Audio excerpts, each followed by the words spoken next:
আসসালামু আলাইকুম ভিউয়ার্স, আশা করি সকলে ভালো আছেন। আর আলহামদুলিল্লাহ আমিও ভালো আছি। তো আজকে হচ্ছে 15তম রোজা। আহ, তো দিক দিয়ে এখন বাজে হচ্ছে 1টা 25।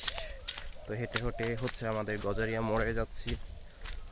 তো খুবই ভালো লাগতেছে, রোদ উঠছে অনেক। তো আজকে হচ্ছে চৈত্র মাসের দ্বিতীয় দিন। তো প্রচুর গরম। তো 3 দিন ধরেই সবাই জানেন যে অনেক প্রচুর পরিমাণ গরম পড়তেছে। তো আজকে কিন্তু চৈত্র মাসের 2 দিন হয়ে গেল।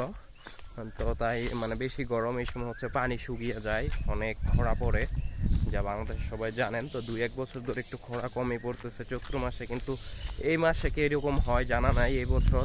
তো এবছর নদীতে জোয়ার বাটা আসতেছে। আমাদের যে ছোট্ট রাজাবাড়িতে পারুলি নদী আছে, ওটাতে জোয়ার বাটা আসতেছে। তো আমি একটু আগে রাজাবাড়ি গেছিলাম। তো যাওয়ার পরে দেখছিলাম যে জোয়ার বাটা আসতেছে। আর এই দমদমা পাগলার ব্রিজের ওই জায়গায় কিন্তু আবার নদীতে বাঁধ দেওয়া ছিল।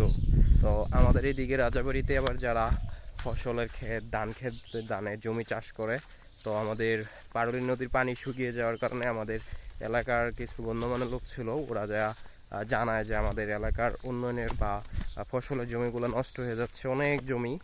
তো আপনারা দয়া করে পানিটা ছেড়ে দিলে খুবই ভালো হয়। তো এটা বলার কারণে পরে বললো যে আপনারা যান, আমরা রাত্রে পানি ছেড়ে দিব। তো ওরা বাঁধটা ছেড়ে দেওয়ার পরেই কিন্তু জোয়ারের পানি আসতে শুরু করছে। তো দিক দিয়ে সুবর্ণ সুযোগ আমাদের গ্রামের খুবই ভালো একটা দিক। তো খুবই শুনে ভালো লাগলো আজকে রাজাবাড়ি যাওয়ার পরে যে আমাদের কৃষকদের পাশে ওরা দাঁড়ানোর জন্য খুবই ভালো লাগছে। তো এইরকম ভাবে যদি বাংলাদেশের প্রতিটা মানুষ সবার পাশে যদি দাঁড়াইতো বা পাশে থাকতো, তো আজকে হয়তো আমাদের গ্রাম, যার যার গ্রাম মনে করেন আজকে সব দিকে আস্তে আস্তে উন্নয়নের দিকে চলে যেত, আমাদের বাংলাদেশটা সামনের দিকে এগিয়ে যেত। আসলে সবাই সবার পাশে দাঁড়ানো দরকার, এটি হচ্ছে আমাদের বাস্তবতা।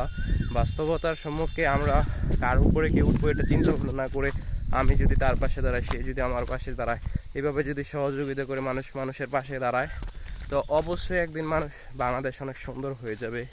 মানুষের মধ্যে হিংসা বিদ্বেষ রাখা যাবে না, এটা আমাদের ইসলাম ধর্মের মধ্যেও আছে।